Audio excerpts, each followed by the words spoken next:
Hello all, and welcome to my creepy garage. What better place to discuss conspiracy theories? For today's topic, we will be discussing John F. Kennedy and the secrets that lie behind his assassination. So what really do we know about the assassination of our 35th President of the United States? Some may know that he was murdered by Lee Harvey Oswald, but there must be more to the story than that, right? Though these events have long passed, I believe the culprits behind the crimes may still be living among us and affecting everything we do in our lives today. So I have spent countless months researching this very occasion, and I am here to convince you of my findings. What were my findings, you may ask? Well, I believe that Lee Harvey Oswald was not acting alone when he murdered John F. Kennedy. Throughout this video, we will look at the reasons why somebody might want to kill John F. Kennedy in the first place, the magic bullet theory and how to disprove that theory, and some suspicious characters that have been involved in the assassination. Let's get into it. Though Kennedy was a rather popular president, he still had a very large amount of opposers.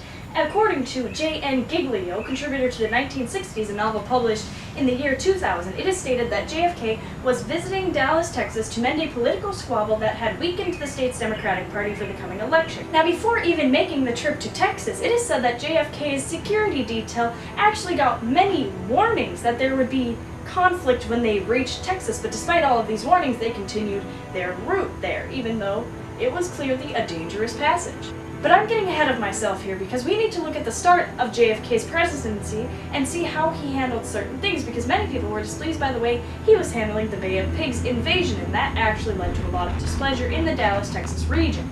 J.N. Giglio also states that the Bay of Pigs invasion became an embarrassment to the Kennedy name, but he managed to bounce back despite the negativity. Now, according to forensic historian P. Nolan, author of CIA Rogues and the Killing of the Kennedys, published in 2013, the CIA offered an umbrella of air protection to the troops of the Bay of Pigs invasion, but this was denied by President Kennedy, and we'll get into what the umbrella's significance is later. With the Bay of Pigs invasion already ruffling a few feathers, let's take a look at the actual assassination and see just how many people may have been involved. So in history class, we are taught that Lee Harvey Oswald was the sole killer in JFK's assassination by using 3 shots from his Mannlicher Carcano 6.5mm Italian-made bolt-action rifle. Ain't that a mouthful? But here's where it gets tricky, because that bolt-action rifle can only reload so fast. So, what we believe is that the first shot was not only him shooting, because the path that the bullet takes is very unlikely to have actually occurred. Let's take a look at that path. The magic bullet theory claims that the first bullet that was fired by Lee Harvey Oswald hit Kennedy's 5th rib, shattering it, only to exit from his neck. And the same bullet continues on to hit Texas Governor John Connally, who is sitting in front of JFK, in his side, his wrist, and finally comes to rest in Connally's thigh. Now, the reason this is so crazy is because that bolt-action rifle can only shoot so many times in a certain amount of time. So what this means is that a single bullet had to hit that many holes in those 2 people, which doesn't really make sense when you look at the way that they are sitting. So what this leads to is the fact that there were indeed 2 shooters, one shooting at Connally and one shooting at JFK. On top of this knowledge, we also know that there is a 96% chance that there was actually 4 shots fired, one from the infamous grassy knoll. Now this one's a little far-fetched, but P. Nolan claims that 4 high-level agents not only planned the shooting, but also they each fired 4 shots during the assassination, which, that one's just kind of out there. And now that we know that there's a very slim chance that Lee Harvey Oswald was the only one to fire that first shot, we can look at some of the suspicious characters surrounding the assassination. And this is where it gets fun. Now, obviously, the CIA is a large culprit in any assassination attempt against a president. Don't ask me why, it's just they're very suspicious in everything that they do. It just so happens that the CIA had very good relations with Lyndon B. Johnson at the time, as quoted in John F. Kennedy, Mysterious Deaths, published in 1997. Pietrusa stated, "In Vice President Lyndon B. Johnson's convertible, Secret Service agent Rufus Youngblood shoved the Vice President out of the way and threw himself over his body to protect him. But in the presidential limousine, the Secret Service was slow to react." So the CIA was conspiring with Lyndon B. Johnson to get Kennedy out of the way so they could get the troops back into Vietnam. What does Vietnam have to do with any of this, you may ask? I'll tell you.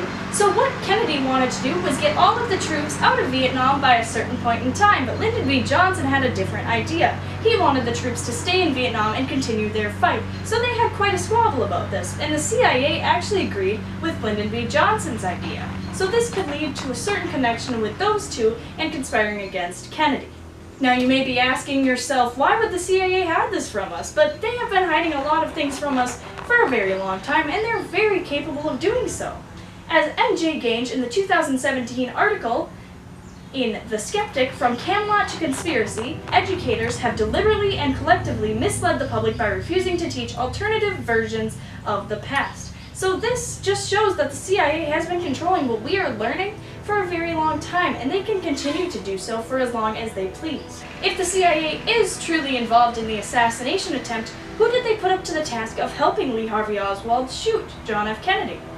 Our first member that we will look at is the infamous Umbrella Man. He is the most famous of all the individuals involved in the assassination, seeing as he has an umbrella in the middle of a warm day where nobody else has an umbrella.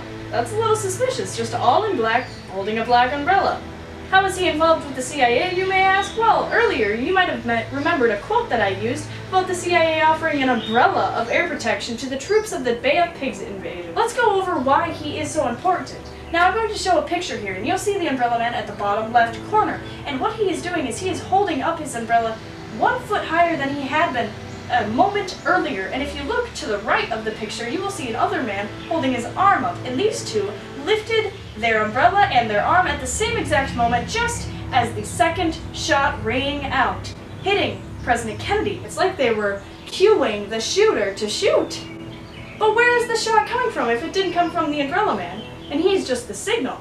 Many believe that this signal was gone out to a person standing behind the fence of the grassy knoll. On top of various witnesses claiming to have heard and seen the shooter behind the fence of the grassy knoll, there are also sound clips that have been analyzed to show that one of the shots had been fired from this grassy knoll, which is just a lot of evidence. So in summary, throughout this video, we have gone over the reasons why somebody may feel the need to assassinate John F. Kennedy in the first place. We looked at a theory and how to disprove that theory, and we also looked at some of the suspicious characters involved in the assassination.